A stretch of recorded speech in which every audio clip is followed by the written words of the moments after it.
Jadi kita boleh buat ibadat sudah tentu akhlak Kita kat Mekah hati kita bersih tu kan. Mak bapak kita pada tempat yang sewajarnya.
أعوذ بالله من الشيطان الرجيم بسم الله الرحمن الرحيم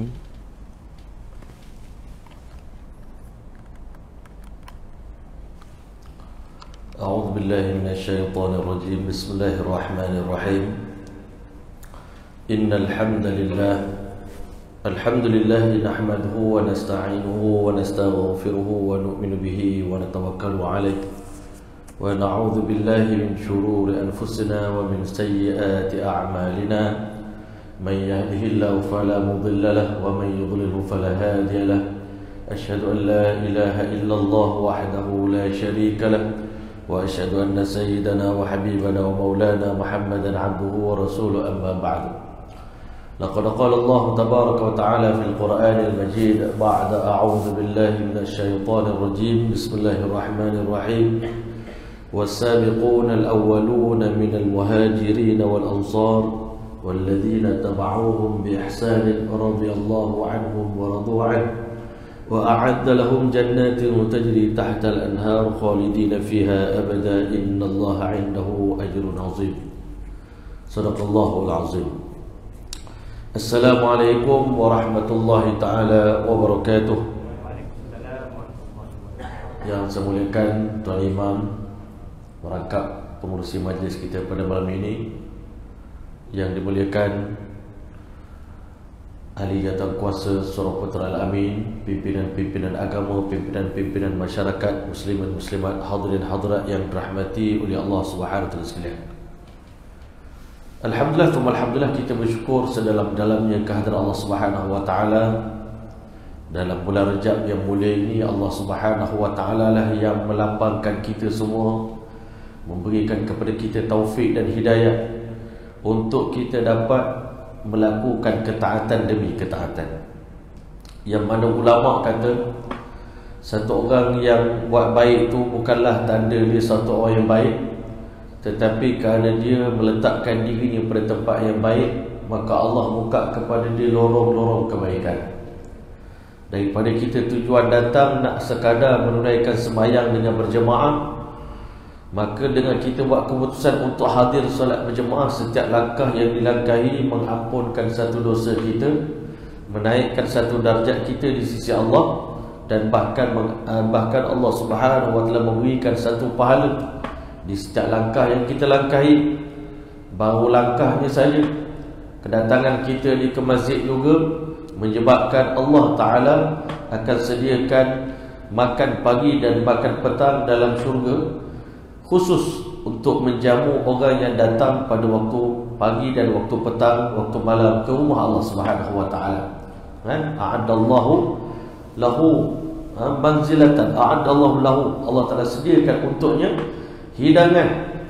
Kullama ghada aw raha, setiap kali dia pergi balik ke masjid itu, ulang alik ke masjid itu, melayakkan kita dapat sejenis hidangan yang istimewa dalam syurga nanti. Tak tahulah makanannya macam mana, tapi very special, insyaAllah very special menu Allah Ta'ala sediakan untuk kita semua, Masya Allah. Datang ke masjid, dapat pula kita sembahyang sunat ba'diyah maghrib, kemudian dapat duduk dalam majlis ilmu. Dan kita di saat ini sedang membaca kitab Masya Allah Nurul Yaqin fi Sirati Sayyidil Mursalin, cahaya keyakinan dalam menjelaskan tentang perjalanan hidup baginda Muhammad sallallahu alaihi wa ala alihi wasallam. Yang mana tuan-tuan yang mulia, Nabi kita sallallahu alaihi wasallam ni adalah Nabi yang paling unggul. Keunggulan Nabi ni menjadikan orang keliling Nabi pun unggul dan hebat juga, Masya Allah.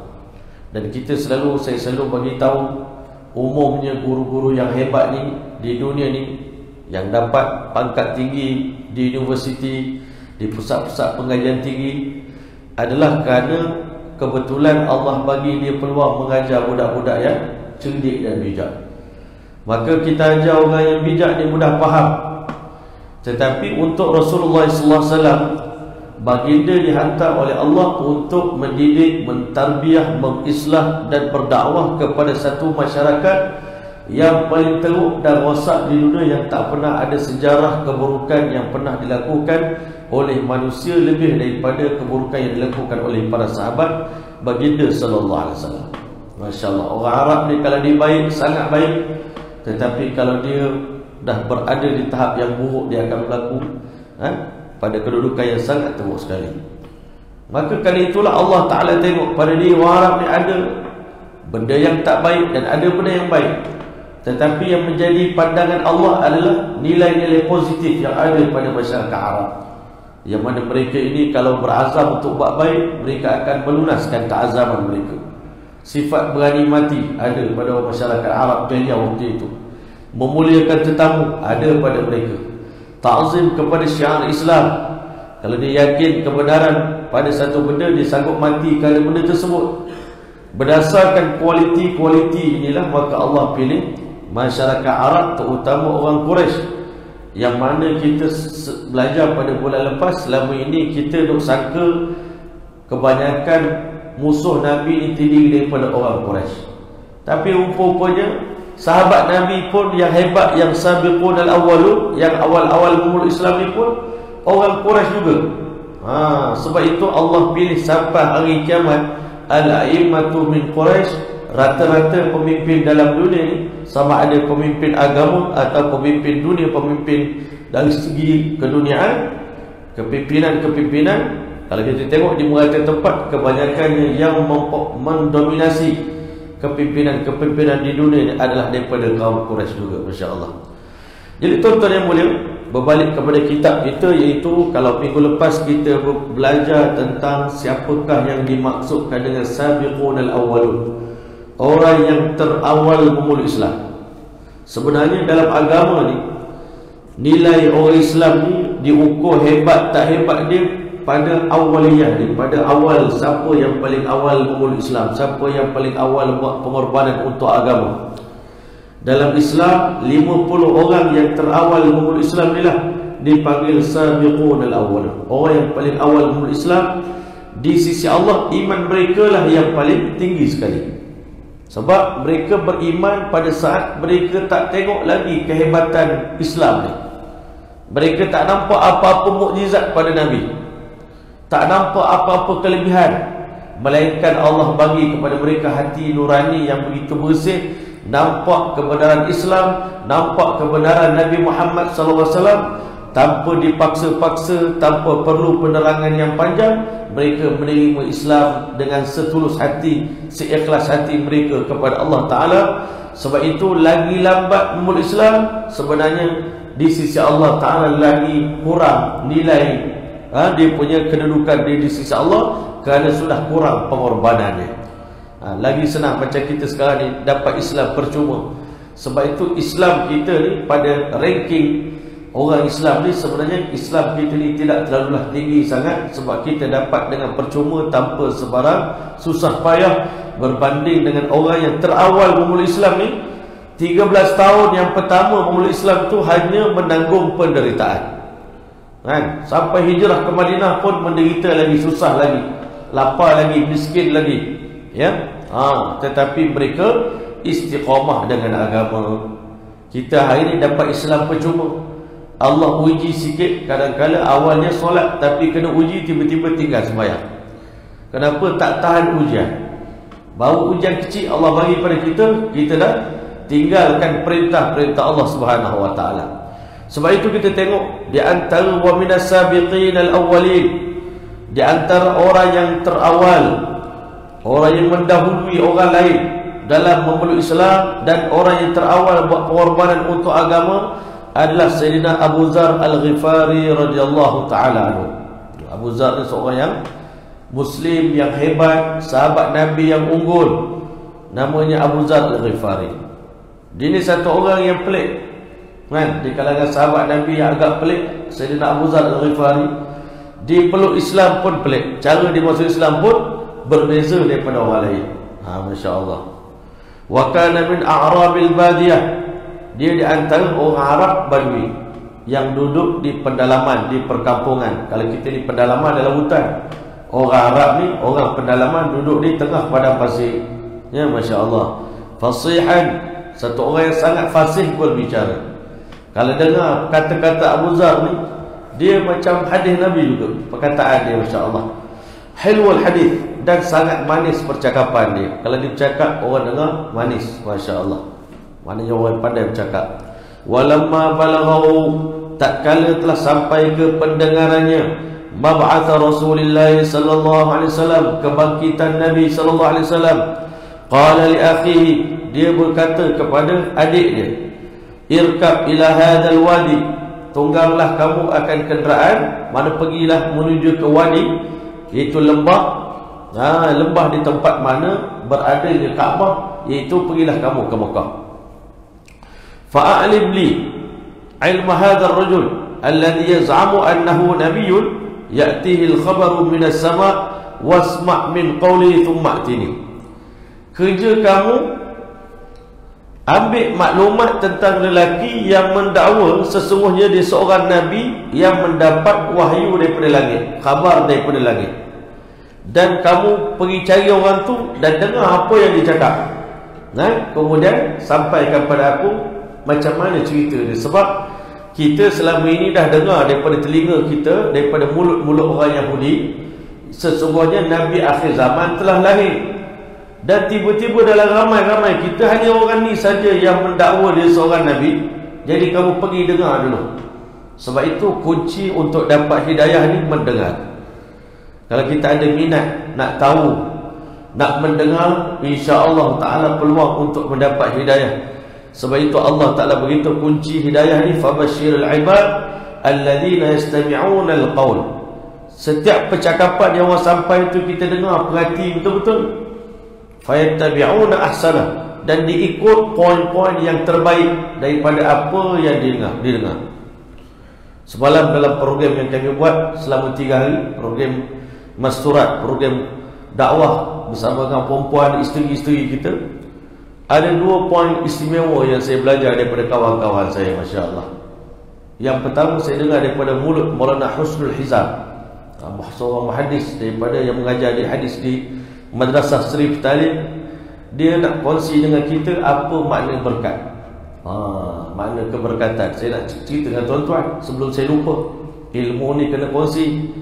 Bila kita kongsi, dia bertambah, dia lekat. Makna keberkatan, kalau sedikit dia mencukupi. Ilmu sikit dia cukup, harta sikit dia cukup. Tapi kalau banyak, dia tidak menimbulkan fitnah kepada pemilik benda tersebut. Ada setengah orang banyak kenderaan jadi fitnah pada dia. Orang jadi benci, orang jadi tuduh macam-macam, fitnah. Sebab harta yang banyak pun boleh jadi timbul fitnah.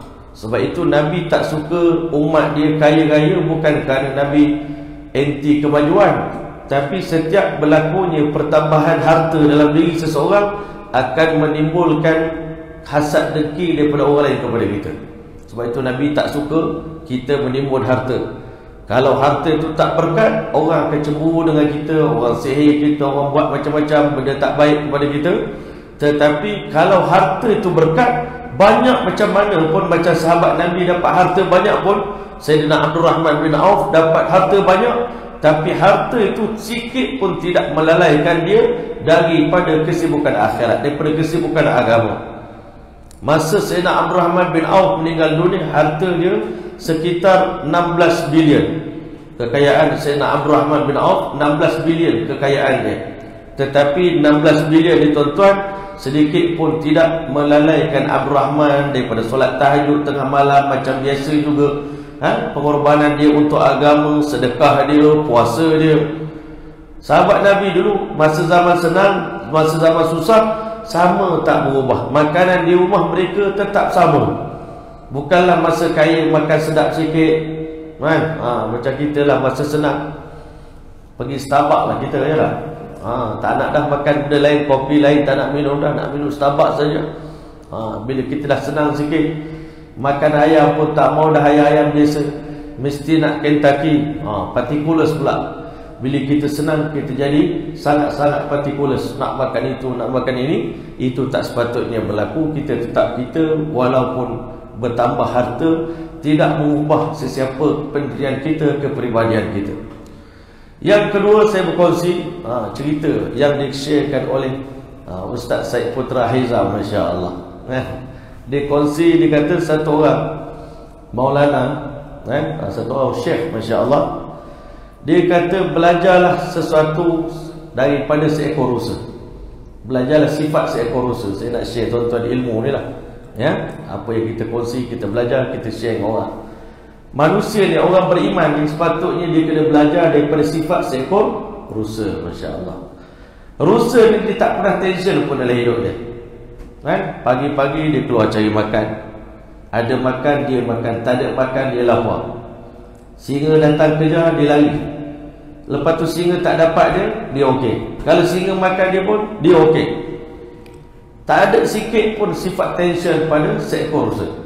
Dia tak pernah tension untuk esok hari, dia tak pernah tension terhadap ancaman musuh dia, kan? Berbeza dengan manusia pada hari ini, kebanyakan di antara kita tension terhadap benda yang belum berlaku.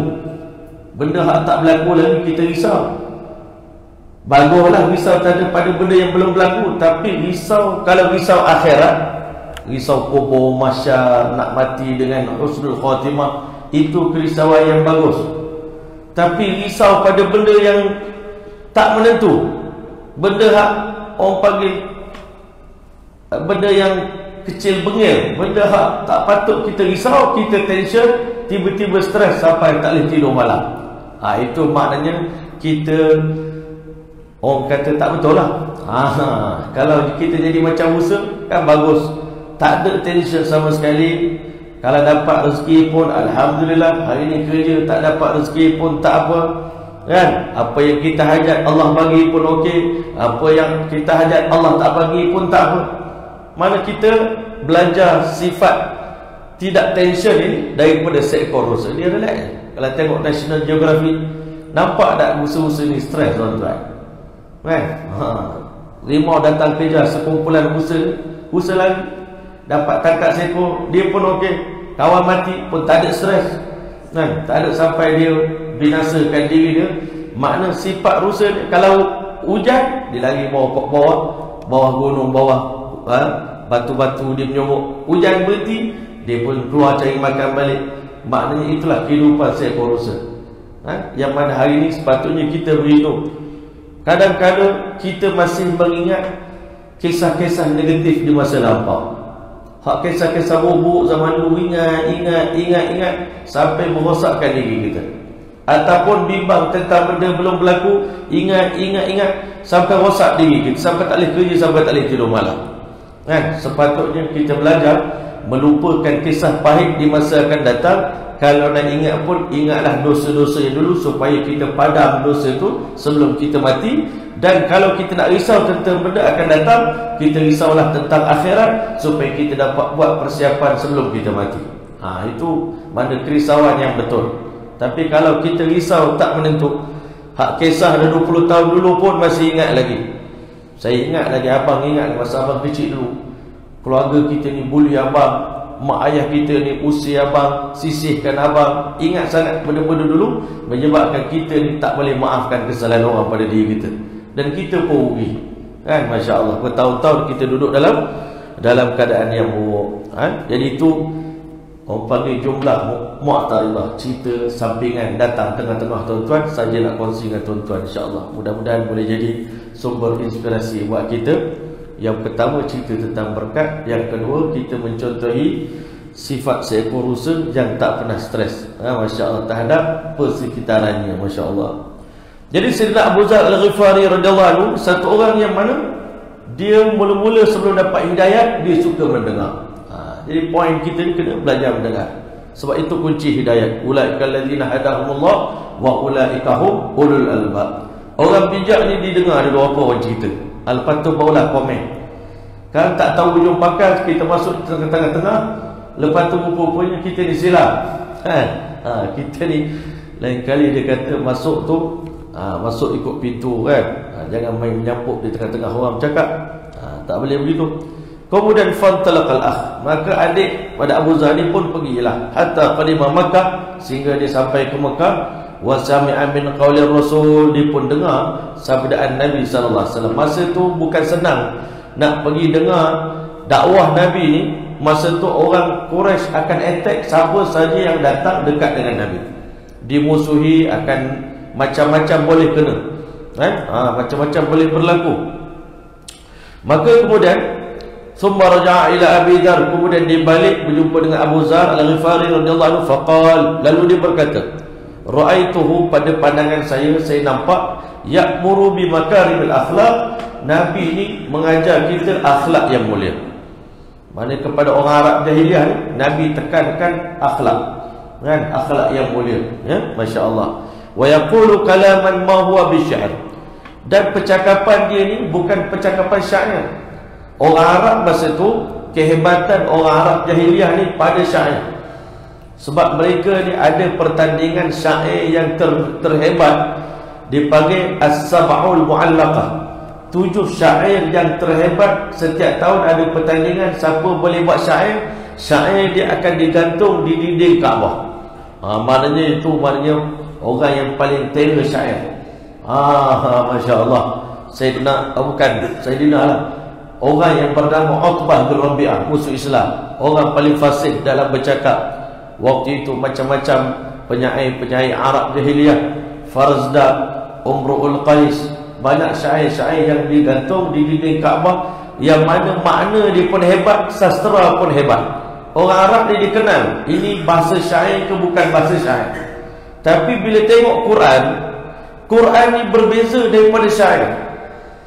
Sebab tak pernah kita dengar Alif Lam Mim Ha Mim Ain Sin Qaf Taha Ma anzalna alaikal Qur'ana litashqa. Itu uslub Quran. Ini lain. Ini bukan syair. Lagi satu, kita tengok uslub Quran ni, Allah bermula dengan sumpah. Wat-tin waz-zaitun, demi buah tin, demi buah zaitun, demi gunung Tursina, demi negeri Mekah yang aman damai. Wal asri innal insana lafi khusr, demi waktu asar seluruh manusia berada dalam kerugian. Kadang-kadang syair Arab ni dia mula dengan puji perempuan dulu. Dia puji perempuan, lepas tu baru dia masuk cerita perang dia. Dia mula gitu, dia puji perempuan. Banyak dalam syair Arab. Tapi bila tengok Quran, langsung tak ada cerita perempuan, terus straight to the point, cerita terus masuk. Kadang-kadang dalam satu ayat Quran ni pun dah mengandungi ibrah yang besar. Sebab satu ayat Quran sebut dah boleh mengambil pelajaran, menyentuh hati orang Arab. Dia kata kalau begitu, ini Quran bukan syair. Al-Quran ini i'jaz dia, pada sepatah perkataan pada ayat tu pun dah i'jaz. Bahasa dia dah mampu menundukkan musuh yang nak tentang, nak challenge Al-Quran ini. Bahasa Allah Ta'ala ni begitu indah. Jadi orang Arab ni dia boleh nilai, sehebat-hebat bahasa sastra, 7 syair itu, lebih hebat lagi bahasa Al-Quranul Karim.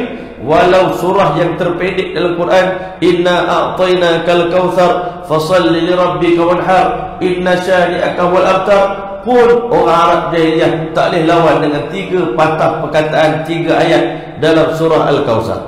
Jadi adik Abu Zar ni balik, dia kata Nabi Muhammad bukan bercakap dengan kalam syair. Jadi habis itu Quran 30 juz ni kalau bukan syair, bukan bahasa manusia, habis itu bahasa siapa? Bahasa Tuhan, bahasa Allah Ta'ala. Jadi sebenarnya semua orang Arab tahu Quran ni bukan bahasa manusia. Kalau nak kata bahasa manusia, Nabi Muhammad 40 tahun kita hidup dengan dia, dia tak pernah pergi sekolah, dia tak pernah belajar, dia cuma duduk bela kambing di perkampungan kabilah Bani Sa'ad. Tiba-tiba dia boleh baca depan kita 30 juzuk Al-Quran yang mana bahasanya adalah bahasa langit, bukan bahasa bumi. Jadi sebenarnya orang Quraisy ni dah tahu kebenaran Nabi Muhammad sallallahu alaihi wasallam. Ya, tambah lagi dengan mukjizat Nabi, dengan akhlak Nabi. Maka Abu Zar Al-Ghifari radhiyallahu anhu ni, dia satu orang yang mana bukan mudah percaya kepada cerita-cerita orang. Balik adik dia kata, Masya Faitani, cerita awak ni tak memahkan hati aku. Minta maaf lah, awak dah pergi Mekah tu bagus lah, tapi abang tak puas hati. Cerita awak ni simple sangat. Masya Allah. Dia tak mencapai apa yang aku nak. Matlamat aku nak tu tak tercapai. Ini Abu Zar. Dia memang satu orang yang pelik, tuan-tuan. Abu Zar Al-Ghifari radhiyallahu ta'ala. Fatazawwad, dan dia terkenal sahabat yang paling zuhud sekali, tuan-tuan. Kan? Masya Allah. Fatazawwad, maka fatazawwad, lalu dia telah buat persiapan, dia kumpul bekalan, makanan dan sebagainya. Wa hamala qirbatan lahu, dia pun bawa sebuah bekas air qirbah, bekas air daripada kulit, botol air dia, fiha ma'un, dalamnya ada air, hatta qadima fa'atal masjid, sehingga dia tiba di masjid. Faltamasan Nabi sallallahu alaihi wasallam wa lam ya'rifu, dia cari Nabi tapi dia tak kenal siapa Muhammad sallallahu alaihi wasallam, tak kenal. Sampai di Masjidil Haram tak tahu mana satu Rasulullah sallallahu alaihi wasallam. Wa kariha ay yas'al anhu, dia pun tak nak tanya orang tentang Muhammad sebab dia tahu kalau tanya akan timbul masalah. Jadi sebab itu dia beritahu, lima ya'rifu min karahati Quraisy li kulli man yukhatibu Rasulullah sallallahu alaihi wasallam, kan dia tahu orang Quraisy sangat benci kepada siapa saja yang bercakap dengan Nabi. Bayangkan tekanan yang dialami oleh Nabi, sampai orang cakap dengan dia pun jadi isu, tuan-tuan. Bagilah peluang orang dengar. Manusia ni kan boleh buat pertimbangan. Dah dengar cakap Nabi, nak ambil. Kalau tak ambil pun tak apa. Kan kita ni negara demokrasi. Masya Allah. Negara demokrasi, ikutlah. Kan, langit terbuka. Bagilah peluang orang dengar cakap Rasulullah SAW. Kalau okey, terima. Tak okey, boleh tinggalkan. Semua benda ni pun manusia boleh fikir dengan akal. Tapi orang Quraisy tetap memberi tekanan pada Nabi, kerana sebenarnya, tuan-tuan, yang risau tu bukan orang Quraisy, yang risau tu iblis, tuan-tuan. Iblis lah dia mengeluarkan tekanan daripada tindakan manusia. Iblis lah yang bagi idea, kau buat begini, kau buat begini. Sebenarnya iblis ni daripada zaman Nabi Nuh AS, modal dia bagi pada orang ni sama je. Bila tak boleh jawab, bila tak boleh berhujah dengan Nabi SAW, dia kata ini tukang syair, ini tukang sihir, ini orang gila, ini pemecah belah masyarakat. Jawapan daripada dulu sampai hari kiamat standard je, tuan-tuan. Kan? Kalau orang tak boleh menentang kebenaran, jawapan dia habis-habis tinggi lah. Bila tak boleh lawan Nabi Muhammad, dia kata memang dia ni tukang sihir yang hebat. Sebab apa? Satu orang sahabat nama Dhimat. Dhimat ni datang ke Madinah, datang ke Mekah, tuan-tuan, nak pergi menunaikan umrah. Dia ni adalah tok bomoh yang paling hebat di kalangan orang Arab ni. Kalau berubat dengan Dhimat ni selalunya sembuh, terutama orang kena sakit gila. Maka dia kata, dalam ramai-ramai tok bomoh ni, dia rasa dialah yang layak untuk merawat Nabi Muhammad SAW yang dikatakan waktu itu sebagai orang gila. Semua orang Mekah kata Nabi Muhammad ni gila. Dulu molek 40 tahun, tapi sekat dia buat dakwah ni, dia jadi gila. Masya Allah. Selalunya tuan-tuan, kalau orang berdakwah ni betul-betul buat dakwah, maka orang pun akan kata dia orang gila.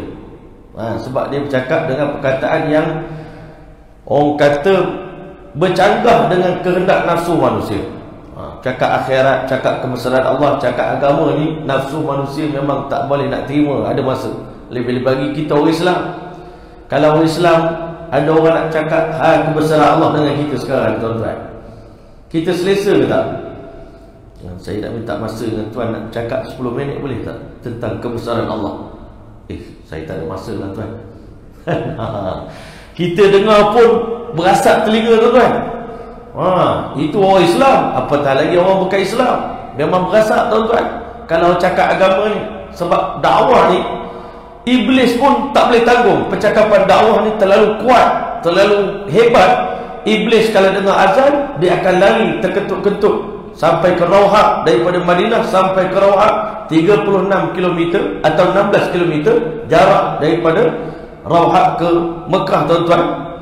Saya rasa 36 km. Saya jalan tu jauh, jarak dia begitu jauh. Rauhah ni, syaitan kata Nabi, bila azan berkumandang dia akan lari sampai ke Rauhah, sampai tempat dia tak dengar azan. Sebab percakapan dakwah ni sangat berat untuk ditanggung oleh iblis, apatah lagi orang Arab jahiliah. Lagi tak boleh dengar percakapan Nabi. Timak kata, aku kan tok bomoh, daripada aku biarkan masyarakat dalam keadaan musibah macam ni, baik aku pergi jumpa Muhammad sallallahu alaihi wasallam. Tuan-tuan yang mulia, Nabi Muhammad sallallahu alaihi wasallam bila jumpa dengan Dhimat kata, wahai Muhammad, aku dengar kamu kena sakit gila, aku simpati dengan kamu, jadi aku datang nak rawat kamu. Kalau kita, tuan-tuan, tuan, saya tak gila pun, orang je kata saya gila, kita akan defend diri kita. Nabi Muhammad SAW tak defend diri dia. Dia baca khutbah. Nabi baca khutbah tazkirah yang saya baca tadi, masa semula-mula tadi. Innal hamdalillah nahmaduhu wa nasta'inuhu wa nastaghfiruhu wa nu'minu bihi wa natawakkalu alayhi wa na'udzu billahi min shururi anfusina ومن سيئات أعمالنا من يهده الله فلا مضل له ومن يضلل فلا هادي له أشهد أن لا إله إلا الله وحده لا شريك له وأشهد أن سيدنا وحبيبنا ومولانا محمدا عبده ورسوله. Dhimat bila dengar percakapan yang dia kata, wallahi ini bahasa daripada langit, bukan daripada bahasa bumi. Ini bukan kalam manusia, ini kalam Rabbani, ini kalam Tuhan. Akhirnya Dhimat mengucap kalimah syahadah, asyhadu an la ilaha illallah wa asyhadu anna Muhammadar Rasulullah. Orang Mekah kata, tok bomo besar pun kena dengan Muhammad. Kita ni, tuan-tuan, Allahu Akbar. Ya, Nabi Muhammad ni dikata in hadza illa sihrun yu'thar. Sihir yang Nabi Muhammad pakai ini sihir yang sangat strong, kata. Strong sangat. Sampai Dhimat pun habis tumbang depan Nabi Muhammad SAW. Sebab itu orang Quraisy ni sampai tahap jangan ada siapa datang dekat dengan Muhammad ni. Bayangkan macam mana keadaan Nabi. Dia orang baik, kan? Kalau kita ni, kita fight, kan? Jumpa air di mahkamah, kan? Sebab saya di pihak yang betul, awak tuduh saya saman malu, saman fitnah. Kita, tuan-tuan, kalau orang fitnah kita macam-macam, kita defend diri kita. Tetapi Nabi SAW tak pernah defend diri dia, kerana dia tahu umat ni tak faham apa yang nak disampaikan. Allah yang defend Nabi Muhammad SAW dalam Al-Quran. Kemudian, tuan-tuan, hatta idza adrakahul layl ra'ahu. Apabila tiba waktu malam, Abu Zar nampak Nabi Muhammad sallallahu alaihi wasallam. Ra'ahu Ali, bukan dia nampak Nabi Muhammad, dia nampak Sayyidina Ali, nampak Abu Zar. Nampak ini bukan orang sini, ni orang luar ni, gaya-gaya ni, pakaian ni. Fa'arafa annahu gharibun, dia tahu bahawasanya Abu Zar ni seorang asing, orang luar. Fa'adhafahu indahu, maka dia jemput Abu Zar datang tidur di rumah dia selama 3 hari. Ini akhlak orang Arab dulu-dulu lagi. Budaya ni dah hilang dah sekarang. Kita pun orang Melayu sekarang ni pun budaya ni pun dah hilang. Budaya ajak tetamu datang ke rumah, tuan-tuan. Tetamu datang ke rumah bawa berkat. Kita sekarang tetamu datang bawa kedai tom yam, bawa kedai mamak, tuan-tuan.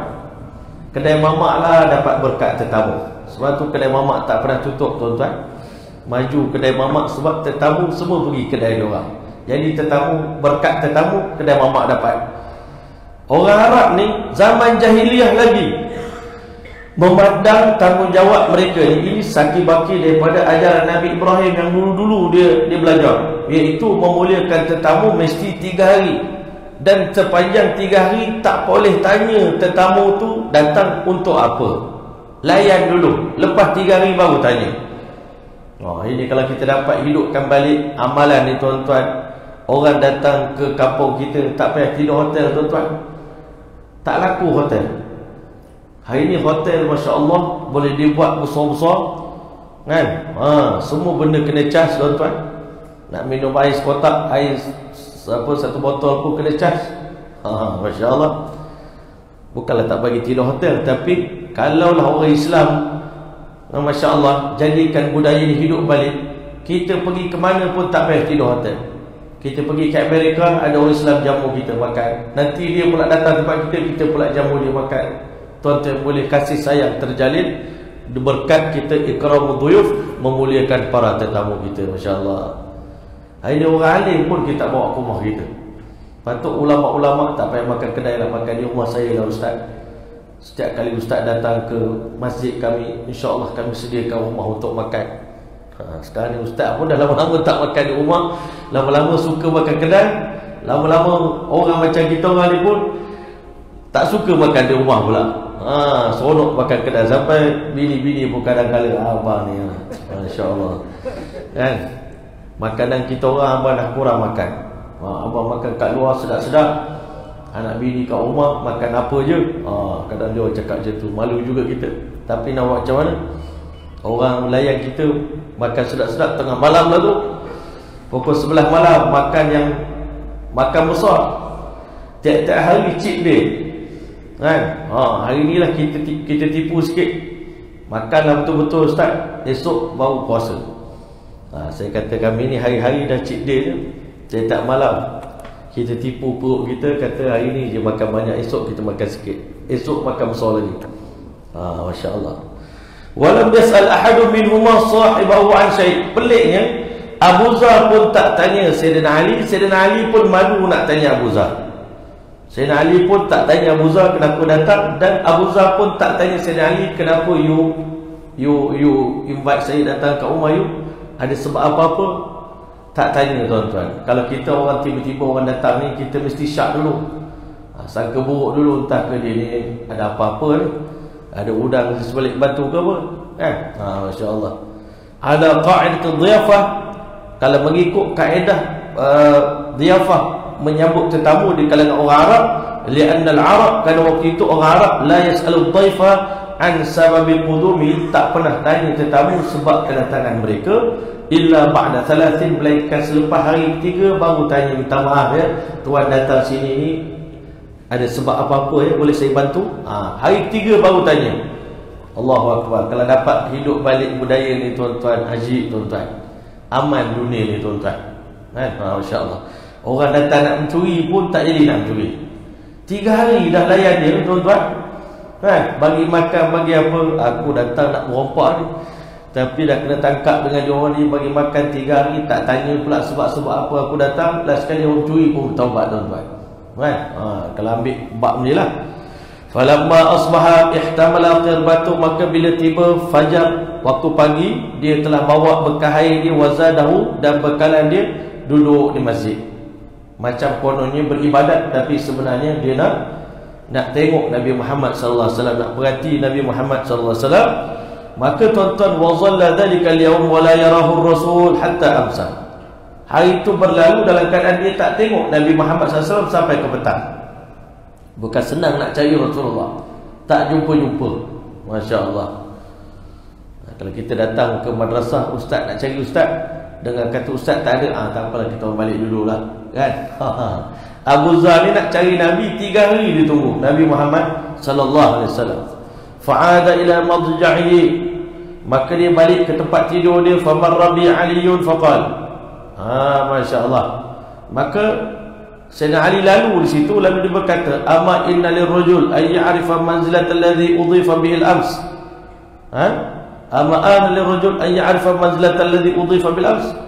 Belum tibakah waktunya untuk tuan rumah mengetahui tujuan tetamu yang datang semalam?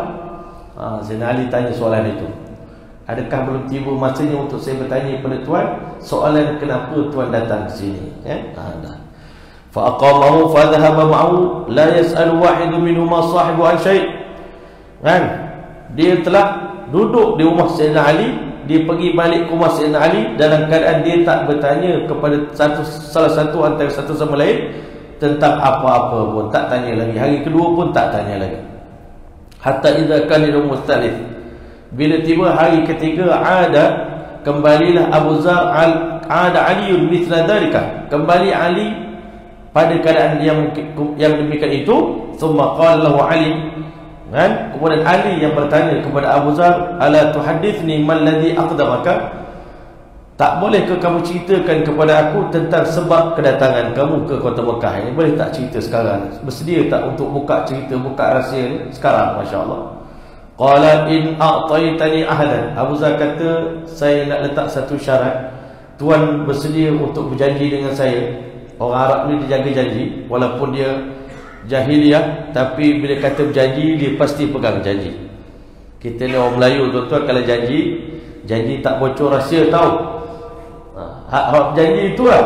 InsyaAllah saya tak, bukan jenis bocor rahsia. Dia sendiri cakap gitu. Tapi kejap lagi, tak ada petang tuan-tuan, satu Malaysia viral tuan-tuan. Orang Arab ni dia berjanji tak nak sebar rahsia ni, dia pegang sungguh-sungguh. Sayyidina Ali memang dipegang janji dia. In a'taitani ahdan wa mithaqan liturshidani, kau bagi satu perjanjian untuk kau bimbing aku, untuk aku mencapai apa yang aku inginkan, fa'altu, maka aku bersedia untuk beritahu kepada kamu apa tujuan saya datang. Fa fa'ala fa akhbaru. Lalu Sayyidina Ali berjanji, lalu Abu Zar berani untuk menceritakan kepada Abu Zar, kepada Sayyidina Ali apa tujuan kedatangannya. Qal fa innahu haqqun. Sayyidina Ali beritahu, betul, Muhammad itu seorang nabi yang hak, yang sebenar-benarnya. Dia nabi yang benar. Sayyidina Ali pun dah Islam waktu itu, wa huwa Rasulullah, dia adalah utusan Allah. Fa idza asbahta fattabi'ni. Maknanya Abu Zar berjumpa dengan orang yang tepat. Kalau jumpa dengan orang yang salah, mungkin dia kena khianat. Tapi Allah hantar Abu Zar tepat pada Sayyidina Ali. Dia kata, besok pagi kamu ikut aku, fa inni in ra'aitu syai'an akhafu alaih. Dalam perjalanan nak pergi rumah Nabi, kalau aku tengok ada satu benda yang bahaya, situasi bahaya, maka dia kata, qumtu ka'anni uriqul ma', saya akan bangun seakan-akan saya nak tuang air, berlakon-berlakon. Ini dalam dakwah ni pun kita kena ada siasah juga, kena ada politik juga, kena ada berlakon juga tuan-tuan kalau tengok dalam situasi bahaya. Masya-Allah. Jangan kita luah sangat kan. Masya-Allah. Ka'anni uriqul fa in madaitu fattabi'. Bila aku berjalan, kamu ikut daripada belakang, ikut daripada jauh. Sayyidina Ali radhiyallahu taala, seolah-olah kita ni tak kenal satu sama lain. Masya-Allah. Hatta tadkhula madkhali fa fa'ala. Sehingga kamu masuk di rumah yang aku masuk, Abu Zar pun ikut buat apa yang Sayyidina Ali cadangkan. Fantalaqa yattabi'u ithrahu, maka berjalanlah dalam keadaan dia mengikuti di belakangnya, hatta dakhala 'ala Nabi sallallahu alaihi wasallam, sehingga masuklah Abu Zar menemui Nabi sallallahu alaihi wasallam. Wa dakhala ma'ahu fa sami'a min qawlihi, dia masuk bertemu dengan Nabi dan mendengar dakwah Nabi. Nabi ni jumpa orang, Nabi akan cerita dulu agama Islam ni apa. Sebenarnya kita ni kalau orang nak masuk Islam tuan-tuan, terlebih dahulu kita kena cerita dulu apa itu Islam secara global pada dia, bagi dia faham dulu, baru dia masuk Islam. Alhamdulillah, dengan izin Allah Ta'ala, dalam minggu lepas, minggu baru ni, Allah Ta'ala izinkan 3 orang memeluk agama Islam. Masya Allah. 2 di Melaka, 1 orang di Kuala Lumpur. Masya Allah. 1 orang berbangsa Serani, 1 orang Cina.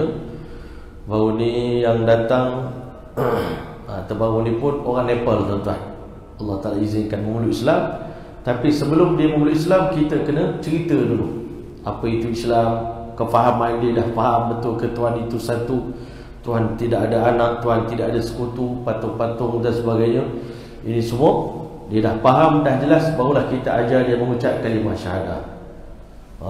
Rupanya mudahnya nak ajak orang masuk Islam kan. Dia dah faham lebih kurang, dah cerita, dah explain, ajak dia angkat tangan, asyhadu alla ilaha illallah wa asyhadu anna Muhammadan abduhu wa rasuluh kan. Kalau dia orang Kristian, wa asyhadu anna Isa abdullahi wa rasuluh kan. Ruhullah wa kalimatuh pun boleh kan. Kita bersaksi bahawa Nabi Isa AS adalah ruh Allah dan kalimah Allah Subhanahu wa taala kan, hamba Allah taala. Masuk Islam mudah saja. Maka bila Abu Zar mendengar percakapan Nabi sallallahu alaihi wasallam, wa aslama makanahu, dia Islam di tempat itu juga. Masya-Allah. Baru ni masa saya ajak satu orang Cina tu masuk Islam, dia kata, saya belum bersedia. Saya tak sedia lagi. Saya belum baru separuh hati saya ni. Pujuk-pujuk dah 2 hari, pujuk dia masuk Islam, dia tak nak lagi. Last kali saya bagi satu buah lah. Buah tu lepas tu ada member saya dia ikut juga, menjadi buah tu tuan-tuan. 2 hari pujuk masuk Islam, dia tak nak masuk Islam. Saya kata gini lah bang, saya datang jauh dari Pahang, saya datang Melaka mau jumpa you.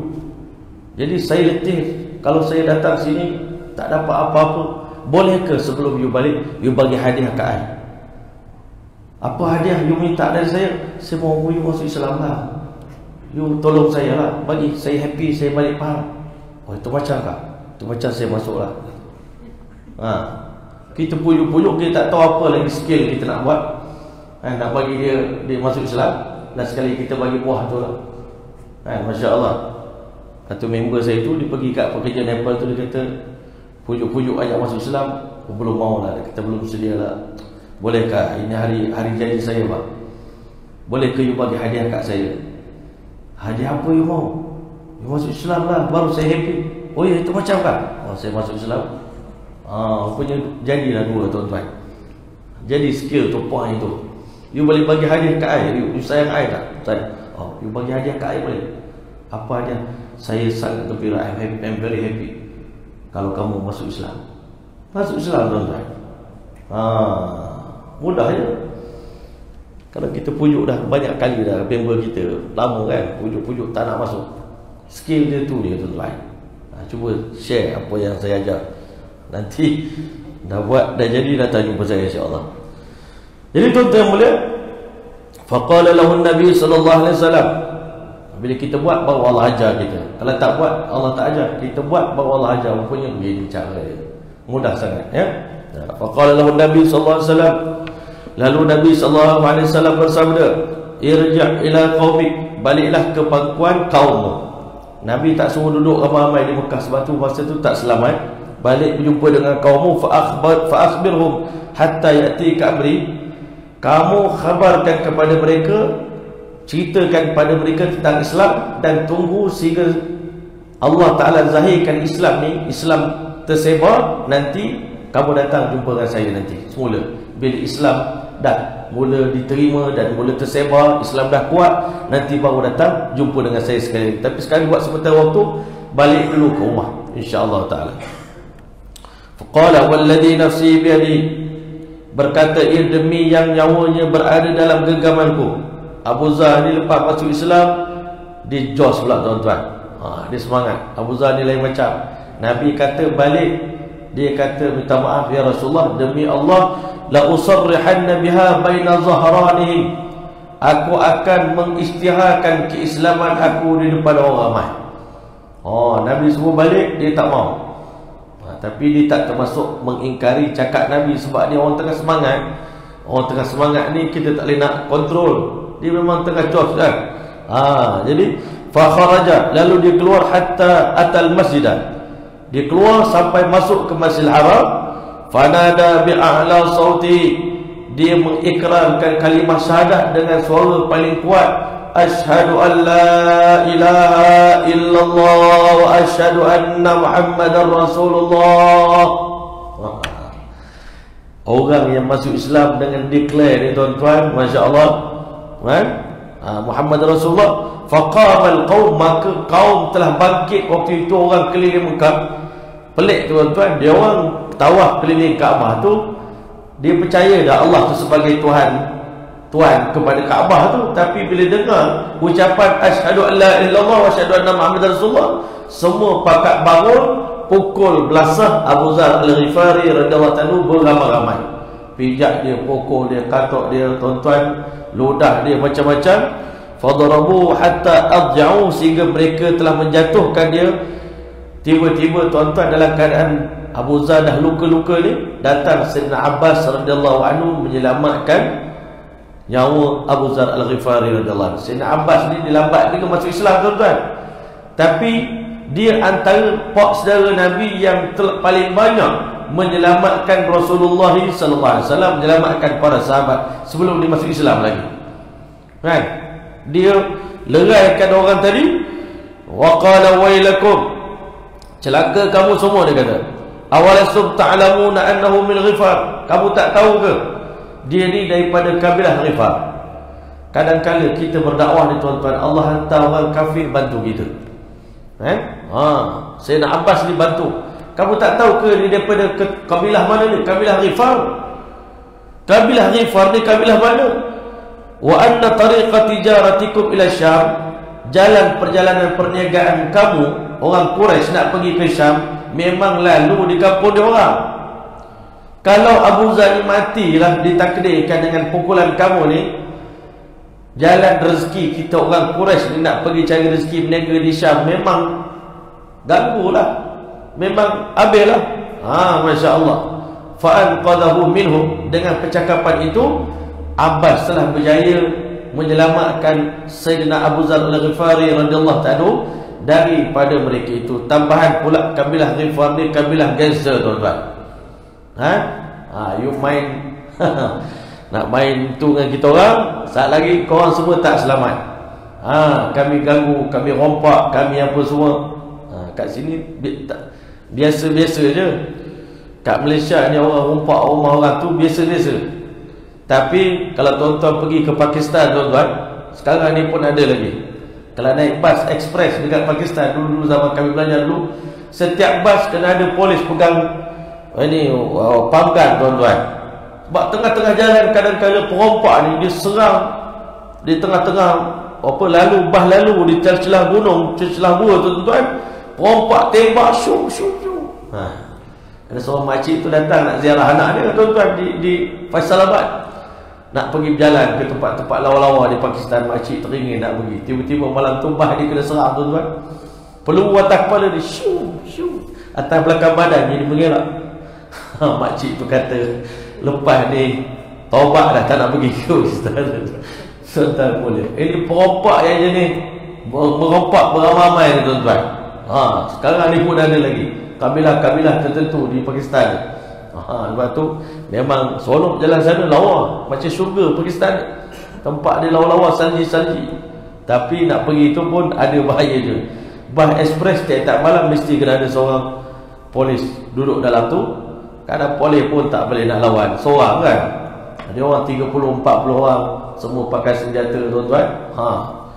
Jadi nak cerita pada kita ni, kabilah Ghifar ni kabilah macam tu. Kalau kaum Quraisy buat hal dengan dia orang, nanti macam-macam lah cara dia orang boleh susahkan dia orang tu. Masya Allah. Summa ada minal ghad limithliha, esok hari dia tak balik lagi, diulang sekali lagi. Bila iman dah masuk dalam hati, bila iman dah masuk dalam hati ni tuan-tuan, tak kira apa dah. Ini orang lagi marah dengan Rasulullah SAW ni. Seorang lagi pula dah tambah lagi pengikut dia ni. Semua Masya Allah, semangat dia tinggi. Lalu mereka pukul lagi, wasaru ilaih, mereka lompat atas Abu Zar Al-Ghifari radhiyallahu anhu, fa'akabbal Abbas alaih. Sayyidina Abbas pun meleraikan dia orang. Hadis riwayat Imam Bukhari. Cerita ni dalam riwayat Imam Bukhari. Nak cerita pada kita ni, setara mana iman Abu Zar Al-Ghifari radhiyallahu anhu. Kita hari ni kalau kena ancam sikit pun takut dah tuan-tuan. Tetapi Abu Zar ni dah kena pukul semalam, esok sekali lagi asyhadu an la ilaha illallah wa asyhadu anna muhammadar rasulullah, pukul sekali lagi tuan-tuan. Inilah hebatnya Abu Zar ni. Sebab itu lepas dia masuk Islam pun masya-Allah, dia punya karakter dia sangat berbeza daripada sahabat-sahabat yang lain, masya-Allah. Sebab Islam dia special. Karena radhiyallahu ta'ala anhu adalah Abu Zar Al-Ghifari radhiyallahu anhu min asdaqin nasi qawlan, di antara manusia yang paling jujur percakapan dia. Kan Abu Zar ni, dia punya manaqib dia, Abu Zar orang yang paling jujur percakapan, wa azhaduhum fid dunya, orang paling zuhud dalam urusan dunia. Satu hari Abu Zar Al-Ghifari radhiyallahu anhu ni tuan-tuan, Nabi sallallahu alaihi wasallam pesan dekat dia, engkau ni terlalu semangat sangat tinggi sangat, engkau tak boleh duduk dengan orang ramai. Sebab iman kamu terlalu tinggi. Kamu tengok orang lain macam lemah iman pula. Jadi kamu disarankan supaya duduk seorang-seorang di hujung kampung, jangan bercampur dengan orang. Tiba-tiba datang satu orang budak muda nak bekerja, nak berkhidmat dengan Abu Zar, nak makan gaji dengan dia. Dia kata boleh, tapi dengan satu syarat. Kalau ada datang keperluan agama, datang minta daripada saya apa-apa sumbangan, kamu boleh berjanji nak bagi yang terbaik untuk agama. Sebab hidup saya ni untuk agama saja. Budak tadi berjanji, insya-Allah saya akan bagi yang terbaik kalau diminta. Sebab bukan harta saya pun, harta Tuan. Tiba-tiba tuan-tuan, satu hari wakil zakat daripada Nabi datang untuk minta binatang zakat daripada Abu Zar Al-Ghifari radhiyallahu ta'ala. Cukup dia punya nisab dia, kena bayar zakat. Waktu itu tuan-tuan, budak ni muda fikir Abu Zar ni ada satu je kenderaan hak boleh naik. Unta boleh naik tu seekor. Unta yang seekor lagi muda. Kalau bagi unta tua ni, unta muda tu tak boleh naik, Abu Zar kena jalan kaki. Budak tadi pun fikir secara logik dia pun sedekahkan unta muda tu bagi untuk bayar zakat. Bila Abu Zar balik ke rumah dapat tahu budak ni bagi unta muda, dia kata mulai daripada hari ni awak boleh berhenti kerja. Sebab apa? Dia kata kamu telah mengkhianati janji kita. Sepatutnya bila diminta untuk agama, kau bagi yang terbaik, kau bagi yang second class untuk agama. Jadi mulai daripada hari ini kamu tak layak bekerja dengan aku lagi. Inilah Abu Zar Al-Ghifari radhiyallahu anhu. Tiba-tiba dia menangis. Dia kata, tahu tak kamu kenapa setiap kali agama minta apa-apa daripada aku berjanji untuk bagi yang terbaik? Kerana harta inilah penyelamat untuk aku di padang mahsyar nanti. Ketika itu, pada hari itu, aku tak tahu nak minta tolong daripada sesiapa pun di padang mahsyar. Harta yang terbaik yang aku infakkan untuk agama inilah sebagai penolong yang terbaik untuk menyelamatkan aku daripada kedahsyatan, kesempitan di alam akhirat. Ini kefahaman Abu Zar Al-Ghifari radhiyallahu ta'ala. Kalau kita nak sedekah kereta tuan-tuan pada orang, ada proton, ada wheel fire tuan-tuan. Kita mesti bagi proton dekat orang, wheel fire kita simpan. Sebab apa? Kereta ni kita nak pakai, nak naik, nak pakai keluarga, family car tuan-tuan. Tetapi sahabat Nabi kalau disuruh sedekah kereta proton dengan kereta wheel fire, dia bagi wheel fire dekat orang, kereta proton dia pakai. Itu sahabat Nabi. Sebab itu kita memang nak kaya macam Abdul Rahman bin Auf, tapi boleh ke kita jadi macam dia? Dia kaya raya pun rumah dia pun tetap makan, tak ada benda juga nak dimakan. Dia tak banyak puasa juga, tetap bangun tahajud di tengah malam juga. Kekayaan sikit pun tidak menggugat keimanan dia, keyakinan dia pada Allah Subhanahu wa taala. Kemudian tuan-tuan, kita tambah seorang lagi lah. Kita tutup satu lagi. Kisah ini menceritakan tentang sabiqun al-awwalun. Di antara sabiqin juga orang yang terawal memeluk Islam, namanya Sa'id bin Zaid al-Adawi. Ini antara 10 orang yang dijamin syurga oleh Allah. Sa'id bin Zaid Al-Qurashi, orang Quraisy. Wa zawjuhu Fatimah bintil Khattab, dan istrinya Sayyidatina Fatimah, adik perempuan Sayyidina Umar bin Khattab radhiyallahu. Suami isteri memeluk Islam. Masya-Allah. Dia yang kena pukul dengan Sayyidina Umar sampai berdarah muka dia kan. Itu Sa'id bin Zaid, ukhta Umar. Wa Ummul Fadl, begitulah juga Ummul Fadl, namanya Lubabah bintil Harith al-Hilaliyah, zaujul Abbas, isteri kepada Sayyidina Abbas. Dia Abbas belum memeluk Islam, tapi isteri dia dah memeluk Islam, bin Abdul Muttalib. Wa Ubaidah bin Harith, begitu juga Ubaidah bin Harith bin Abdul Muttalib bin Hashim ibnu Ammir Rasul, anak kepada pak saudara Nabi, itu sepupu Nabi, namanya Ubaidah bin Harith. Wa Abul sama dengan Ubaidah ibn Haris, wa Abu Salamah bin Abdullah bin Abdul Asad al-Makhzumi al-Qurashi ibnu ammati Rasulullah sallallahu alaihi wasallam wa zawju Ummu Salamah. Sepupu Nabi namanya Abu Salamah dan isterinya Ummu Salamah pun di antara orang yang terawal memeluk Islam, dan juga Sayyidina Uthman bin Maz'un al-Jumahi. Uthman ni ada 3 di kalangan sahabat. Uthman bin Affan, Uthman bin Maz'un, Uthman bin Talha. Tuan-tuan jangan tertukar pula Uthman ni banyak kan. Sayyidina Uthman yang mana yang kita maksudkan? Wa akhuhu Qudamah, dan saudaranya bernama Qudamah, dan Abdullah, dan yang seterusnya. Orang yang memeluk Islam di kalangan sahabat Nabi adalah Sayyidina Al-Arqam bin Abil Arqam. Sayyidina Al-Arqam bin Abil Arqam ni, dia setelah dia memeluk Islam, dia telah jadikan rumah ni sebagai markas dakwah untuk berkumpulnya semua orang yang baru memeluk Islam. Mu'alaf ni tuan-tuan, tempat untuk Nabi SAW bagi tarbiyah iman kepada mereka. Masya Allah. Saya teringat waktu saya pergi Belgium dulu tuan-tuan, di sebuah tempat, tak salah di Antwerp lah rasa tempat tu, saya lupa. Di tempat itu tuan-tuan ada satu keluarga mu'alaf yang baru memeluk Islam. Saya kata sama macam Arqam bin Abil Arqam, perangai dia. Dia family Mak Saleh tuan-tuan, suami isteri memeluk Islam. Lepas tu dia ajak-ajak anak dia pun dapat masuk Islam. Dia ajak-ajak lagi mak ayah dia pun memeluk Islam. Satu keluarga dia bentuk satu center, dia beli satu bangunan dekat Antwerp tu. Maka dia telah buat satu bangunan yang bernama, nama dia letak tu For New Muslim, untuk orang baru masuk Islam. Ini bangunan untuk mu'alaf. Disediakan 40 buah kerusi tuan-tuan. Dapat idea dia tuan-tuan, satu ustaz mengajar agama, 40 buah kerusi. Orang baru masuk Islam dengan orang baru nak kenal Islam boleh datang pakai skirt ke, pakai tudung tak pakai tudung ke, Mak Saleh kan, bebas datang, boleh dengar kuliah kat tempat tu. Kuliah 15 minit, ada orang serve bagi makan biskut. Lepas 15 minit sekejap lagi ada orang serve minum teh. Lepas 15 minit cakap agama, ada lagi makan-makan yang lain. Hasil daripada itu, mereka ni telah berjaya Islamkan 2,000 orang. 2,000 orang keturunan Belgium dengan keturunan Belanda ni tuan-tuan. Keturunan Belanda lebih kurang. Mereka ni hampir-hampir keturunan yang sama juga. Diorang ni telah berjaya mengislamkan 2,000 orang. Lepas tu dia masuk Islam, dia orang libatkan dia orang dengan aktiviti kemanusiaan, pergi bantu orang di mana-mana orang Islam. Jadi Masya Allah, saya kata ini fikir orang baru masuk Islam tuan-tuan. Sayyidina Arqam bin Abil Arqam pun diletak jadikan rumah dia di Bukit Safa ni.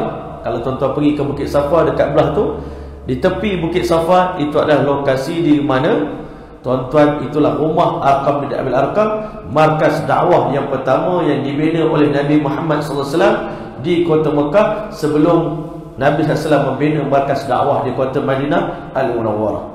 Berkat daripada usaha dari sahabat yang bernama Arqam bin Abil Arqam. Jadi kali itu tuan-tuan, kita hari ni tengok pula diri kita. Kalau orang macam ni baru masuk Islam, dia punya semangat dia, keislaman dia, keazaman dia, sumbangan daripada agama begitu besar. Kita yang dah Islam lama, Masya Allah, kita pun ada keluasan rezeki. Jadi agak-agaknya apa inisiatif kita pula nak membantu orang supaya lebih ramai orang memeluk Islam ni tuan-tuan. Apa yang boleh kita buat, apa idea kreatif yang kita ada untuk tarik seramai orang. Mungkin orang memeluk agama Islam, tak semua sebenarnya orang benci pada Islam. Kita hari ni mentaliti kita, kenapa takut nak ajak kawan-kawan masuk Islam? Sebab kita takut dia reject, dia takut dia tak nak kawan dengan kita, kita takut dia tolak kita. Sebenarnya pengalaman kawan-kawan yang berdakwah pada non-Muslim ni tuan-tuan, yang menolak tu 10% je. 90% sebenarnya menerima. Sebab dia kata apa? Manusia ni makanan jasad dia sama je tuan-tuan. Kalau saya makan nasi, tuan-tuan pun makan nasi. Cuma orang kaya makan beras mahal sikit, orang miskin makan beras murah, tapi semua makan beras. Raja pun makan beras. Maknanya dari segi jasad, semua manusia makan benda yang sama. Makanan roh pun, roh manusia ni perlukan makanan yang sama. Dan makanan yang paling manusia perlu, makanan asasi bagi roh manusia ni adalah kalimah syahadah la ilaha illallah Muhammadur Rasulullah, asyhadu an la ilaha illallah wa asyhadu anna Muhammadar Rasulullah. Itu kalimah syahadah. Kalau kalimah thayyibah la ilaha illallah Muhammadur Rasulullah, itu makanan paling utama sekali. Tak ada itu macam makan tak ada nasi. Kalau tak ada kalimah syahadah ni macam kita makan tak ada nasi. Maknanya tak cukup, kehidupan ni tak cukup. Jadi kita tawarkan satu orang tuan guru nama Maulana Abdul Karim Siddiqui, dia telah Islam kau puluh ribu orang masuk Islam di tangan dia.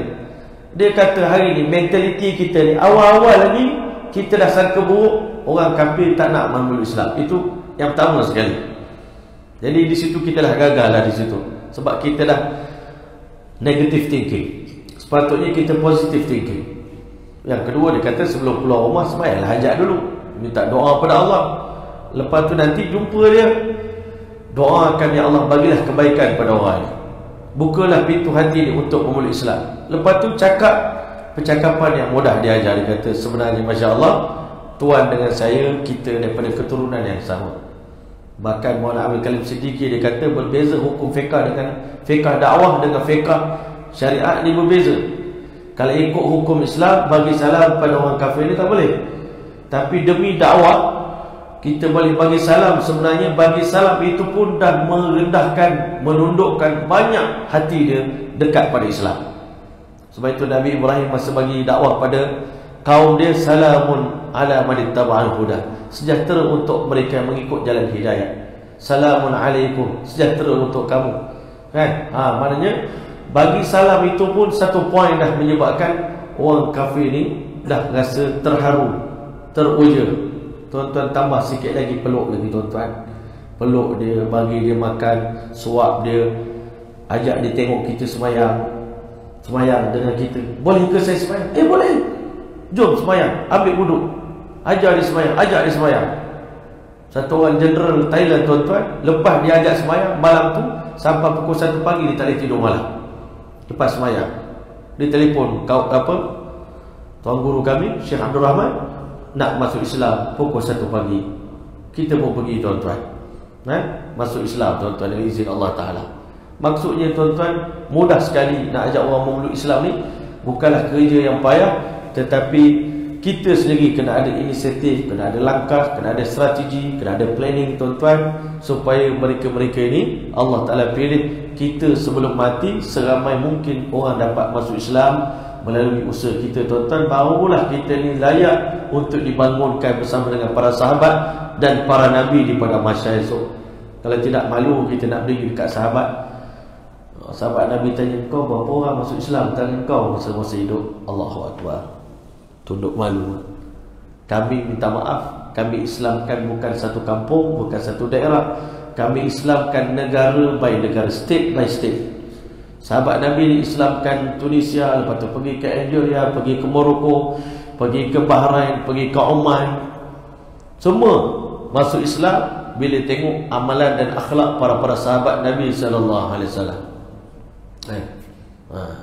Dakwah orang dulu, jadilah macam kami.